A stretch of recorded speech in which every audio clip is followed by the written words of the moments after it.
everybody and welcome back to the internet's best reactions. Today we are talking about the American Grand Prix and what a stressful occasion it was around Austin. Firstly, the battle for the lead, then you had the midfield being the midfield, and also thirdly, me trying to get over the fact that qualifying was on at 10 p.m. for me and the race at 8 p.m. I know Australians, Americans, etc. will be saying, first time, Matt?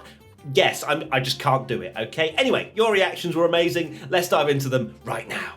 At Amen Moto comes in with 140,000 fans. Yes, those shots we had both during the race and before the race, I think as well, they just showed pretty much 30 deep at turn one. And it is amazing to see that America has finally grasped Formula One with both hands and said, yes, I am ready to accept you. Yeah, we have had American F1 fans over the years, but I feel like there's just been a bit of a change, a shift. As you know, we may have 3 or 4 races in America very soon, which is crazy to think, but it's awesome to have you on board. If you are an American F1 fan, it's amazing. If you're not, it's also amazing to have you here. This F1 season's been crazy.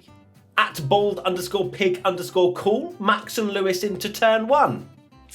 Now, there was a lot of chatter, wasn't there, about whether or not Lewis and Max were going to come together. I myself thought something crazy was going to happen, and a lot of other people did as well. And of course, Hamilton got a great start up the inside, and you're thinking, oh no, they're literally side by side going into turn one. This can only end in tears. But it didn't. It was actually okay, you know, a little bit of off the track from Max, but they survived, and we had a race-long battle. And that's all we want. I don't want any more crashes. I want on-track overtakes, and whoever wins the championship is not from ending up in the gravel. At Formula Ryan 21, Hamilton's start. He absolutely flew. It was an amazing start, to be fair to you. And I thought, wow, okay, he's taken the lead. He can definitely control the race from here. But of course, with Bottas further down with the penalty, it was going to be difficult. And you even had Verstappen coming over the team radio, which I think there is a meme later on, pretty much sacrificing Perez, just going, here you go, here's Perez. Please use him to make Hamilton's strategy more difficult, and fair enough. Back to lap 1 though, and at 6mm glitter thing, this McLaren and Ferrari fight on lap 1, it was saucy, wasn't it? Down that massive straight, you had Lando, you had Danny Rick, you had Sainz, all fighting. Well, originally it was just Ricciardo and Sainz, and then Lando with the biggest slipstream of all time going down the inside. And when he was braking, did anyone else think that he was about to spear into the side of Charles Leclerc?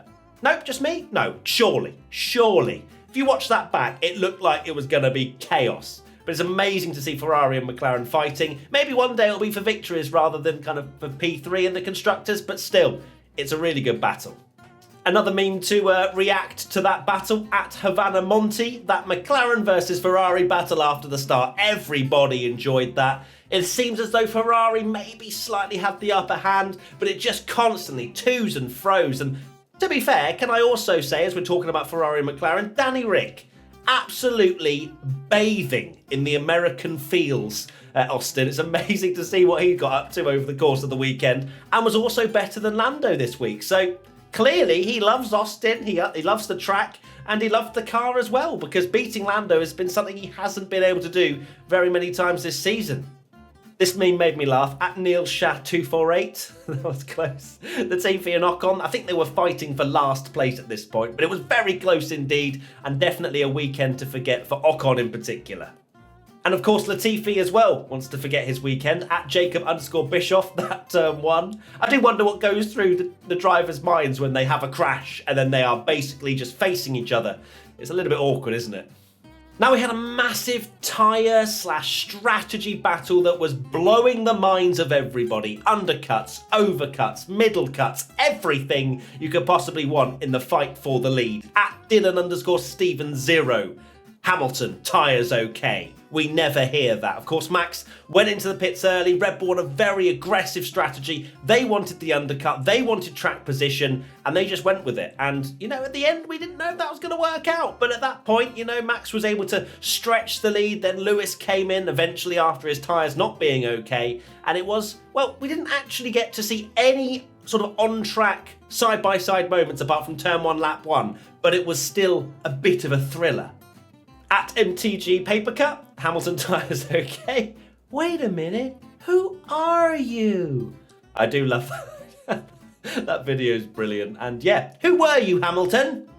Now, I found this quite interesting. I mentioned it at the start about Perez being sacrificed. At Praj C, Max driving the car and strategizing against Lewis like. And I think Martin Brundle was saying, yeah, you know, Max has so much mental capacity to be able to do the strategy and race these cars at, you know, 1,000,000 miles an hour. And to be fair enough. You know, Max was thinking Perez is in a great position and it's what the great champions used to do. And to be fair, like, you know, Perez is there to be used in a lot of ways. That's why Red Bull literally brought him on, is to be a number 2 to Max. And so Max was like, I will use this. I will take that 200 and pass go with Perez using him to make Lewis pit earlier. So, yeah, I have no problem with it.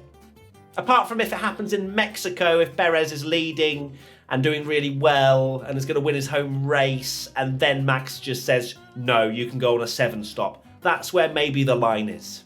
Now, there was a lot of talk over the course of the weekend about the bumps at It's Ali F1, track surface at the moment. I think it actually broke Pierre Gasly's car, didn't it? Which is a bit of a shame. But yeah, there was a lot of bumps, and especially through that first sector in qualifying was just, I mean, it's ridiculous to watch anyway, but the fact there were bumps in the middle of a very fast sequence of corners, I don't think they're going to exist in the next few years, but the cameras could hardly keep up on top of the car. Now, I mentioned at the start the midfield doing midfield things. We've mentioned Ferrari and McLaren fighting hard, but there were 2 of the oldest members on the grid giving it a good go as well. At Munford 1999, Kimi and Fernando fighting, according to Crofty. I think their combined age was 82. Kimi and Fernando were just not letting up into turn 1. But they're both wily old foxes. They know what they're doing. And to be fair, Kimi came out on top in that particular instant, although he did lose what looked like half of his car as he came out of turn 1. But it's great to see Kimi and Fernando fighting. We're not going to see any more of this, really. Well, unless Alpha gets some serious pace. But still, Kimi's retiring. I'm going to miss him. At Keanu_WZ, Kimi versus Alonso. Is it 2005? 2005 is 16 years ago. Why do I read that and think, oh, that was about 5 years? No, 16. God, I'm getting old. Now, this was one of my favourite moments in the race. Of course, we've been speaking about Fernando Alonso fighting Kimi, but he also fought very hard Antonio Giovinazzi. At Quizzy_West, Alonso to the stewards. There was all kinds of shenanigans going on. We're pushing, each other off the track. Then Alonso just goes so deep at the end of the straight in the middle sector and just passes him completely off the track, then celebrates on the team radio. Fernando is he's properly sticking his middle finger up to the stewards in these last few races. You had Russia, where he literally just straight line turn 2 because he saw the loophole in the rules, and he was like, well, if Giovinazzi's going to overtake me off track, I'm going to do the same. And then even Alpine were getting involved with the FIA team radio. The whole thing was just amazing. And almost by magic, here's a meme at Mike pre-number 95. Alpine and Alonso versus Massey on the radio. Michael Sassy is back. He just loves dropping a little bit of sass here and there, just randomly at races. We never know when it's going to come. And this was it, when he was speaking about overtaking off track. I just want a 24-hour just live stream of all the FIA team radio comms. Please, I would pay £10 a month to see that. Please.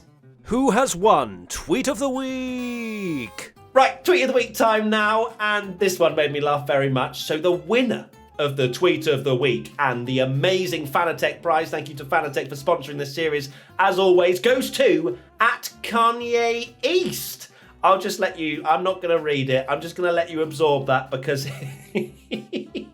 it just sums up the pettiness of what was going on between Michael Massey and Alpine. I love it. Well done, Sebastian. I think that's your name. Congratulations, you win an amazing Fanatec prize. If you want to be in with a chance of winning Tweet of the Week in future events before the end of the season, hashtag WTF1 in your tweet. Now, we've got a double submission, but that's because it was good and I didn't notice. Well done, Jacob_Bischoff. Perez wants his drink. Yes, Sergio didn't have his drink around Kota, which is such a physical track. And it's warm out there. Poor old Sergio looked like he was going to pass out, but he still got a podium, which was pretty awesome. And he was getting caught by Leclerc, but fair enough. He was probably running out of nutrients at that point. But Sergio had a decent drive. But Hamilton and Verstappen are just in a league of their own. Now, Perez, with the fact that he was running out of hydration, probably started to hallucinate about this next meme. At PHL SFO, Perez waiting to see Verstappen and Hamilton battle it out. To me, he's probably, if you're running out of water and, things start to get a little bit hazy, he may well have dreamt of that happening. He may have thought he won the race. You never know. But Sergio did do a decent race, so good job, fella. Now, I don't think I've experienced the amount of hype that was going on with both the team radio, so Hamilton to his team, and it's going to come down to the last 3 laps. I don't know if Mercedes were paid by the TV direction to kind of hype everything up. The commentators as well, everything was like, it's going to come down to the last 3 laps. At NJECRIC 678, it's down to the last 3 laps. Everybody's rubbing their hands. Everybody is getting so unbelievably excited, and it was awesome. It genuinely was. This was the kind of race, of course, for the battle for the lead, where you didn't actually need to have, although it would have been nice, on-track overtakes between the two for it to be enjoyable, because it was suspenseful. We didn't know who was going to come out on top. Hamilton was just eking into that advantage and closing, nearly getting into DRS. Then he did, but then he didn't actually get to use it. And you were there. You don't need all of the rundown, but it was awesome. And of course, pile in some midfield craziness, and I genuinely thought it was a really good race. What did you think? Let me know in the comment section below. What would you rate this race out of 10? I want your out of 10 right now and your comments. And whilst you're there, please subscribe to the channel, because we're trying to hit 1 million subscribers and we haven't yet, and it makes me very sad, but maybe one day, and then I can celebrate and do something crazy. Don't know yet what it will be, but thank you. Subscribe. Now, there was a lot that went on, as I'm kind of realising as we keep speaking in this Internet Special Reactions episode. And another thing was another Lance Stroll from Monaco moment. At Dave McKeegan, Ricciardo versus Sainz battle, TV director. It was in the small screen, which, I will take that over not seeing it at all. And then the literal second they make contact, the mini screen goes away. I nearly threw my...